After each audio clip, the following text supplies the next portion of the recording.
of gun violence. And I want to thank all of the first responders, the brave and heroic men and women of LMPD, who, thanks to their efforts, quickly responded to the emergency call. And as you just heard from Deputy Chief Humphrey, without a doubt, their actions saved lives. There will be a lot more information we are able to provide as the day goes on. But I want everyone in this city to know that notwithstanding tragedies like today, when multiple people are killed by gun violence, notwithstanding tragedies when individuals are killed by gun violence, our community will continue to come together. We will find ways to love and support one another and the families and friends who have been directly impacted by these acts of gun violence, and we will come together as a community to work to prevent these horrific acts of gun violence from continuing here and around the state.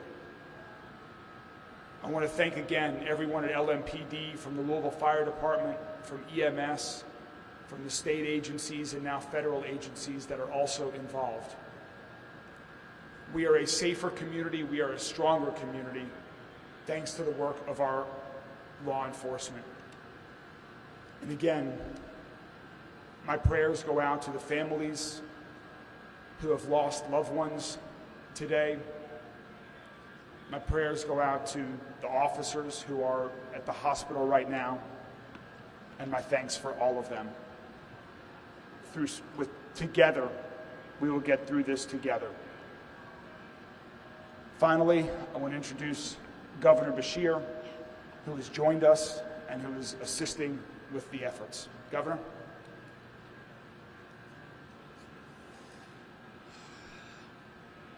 I want to start by thanking the brave heroes in LMPD and our other responding organizations.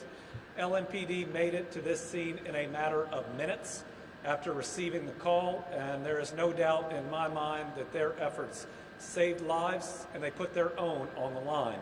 And we have at least one officer in surgery right now that is there because he took those actions to try to protect the people of Louisville.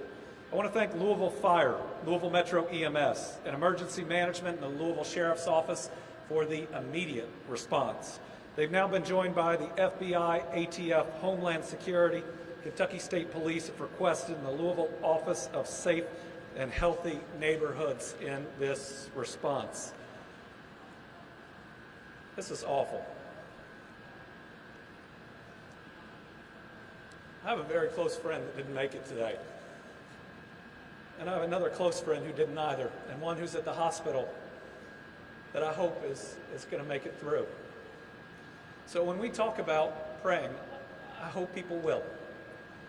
For those that we are hoping can make it through the surgeries that they're going through, and then we've got to do what we have done these last 3 years after everything. We've got to wrap our arms around these families. And to everybody who needs it, don't be afraid to get some help. Our bodies and our minds are not meant to go through these types of tragedies. And so I hope that all the brave officers that stepped into the line of fire, that are worried about one of their fellow officers, will reach out for help when they need it. I hope every one of those bank employees and folks in that building, one that I know well, and my AG campaign was out of that building. I know virtually everyone in it. That's my bank. I hope that they will all reach out and get the help that they need. There are a lot of people that are hurting today. And if we have a place to focus our energy, I hope it is to surround them with the love and the compassion that we have been so good at showing one another.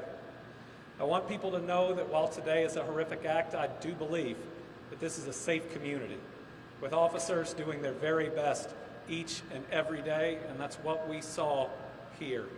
Yes, I know that there are steps that the police department is taking to do things better after a recent report, but we certainly saw, I think, the very best from them today.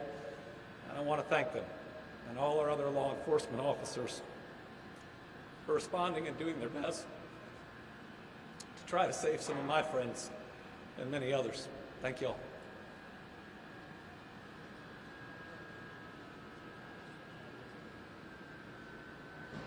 Any questions? Do we know? The other one, it appears to be non-critical injuries at this time. Was the bank open, and do we know if there were other, I don't want to say customers, but patrons inside at the time? I'm not sure on the status of that yet. That'll be part of the investigation. Excuse me? It appears the shooter was, I don't know if it was an active employee or a former employee, but the shooter did have a connection to the location. No. Were all the victims besides the police officers employees? Don't know that. He asked, was there any form of security at the bank? We don't know that either. That'll be part of the investigation. So one more. We heard reports of a shooting at 8th and Chestnut right now. I don't know if emergency management would be able to respond to that. We heard it in our newsroom over the scanner. Is there any word of another shooting happening? We have resources available to make sure the rest of the city is kept safe, and I do want to reiterate that. We are managing our resources with the state, local, and federal partners to make sure that all services to the city maintain while we're maintaining this scene at the same time. So thank you. The next update will be at 3 o'clock. Thank you.